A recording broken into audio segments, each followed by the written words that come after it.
Қазақ Гриль компаниясынан жалынды сәлем. Менің атым Медет. Менің жастарға берілмеген, үлкен кісілерге тартқан. Одан кейін мына табақты да, иә? Бисмилля. Мынау жауырын дейді. Алдыңғы мынау тоқпан жілік. Самая уважаемая часть. Почему подается сватам? Говорят, если сохранить вот этот тазовый кость, говорят, хранится на 1000 лет.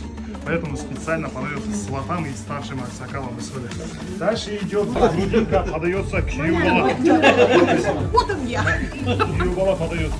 Потому что, смотрите, эта грудинка силы дает мужчине. Запоминайте, да? Сейчас спрашивать буду, запоминайте, да?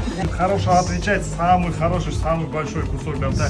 Гостей словами не накормишь. Пробуйте и наслаждайтесь нашим блюдом, которые приготовлены.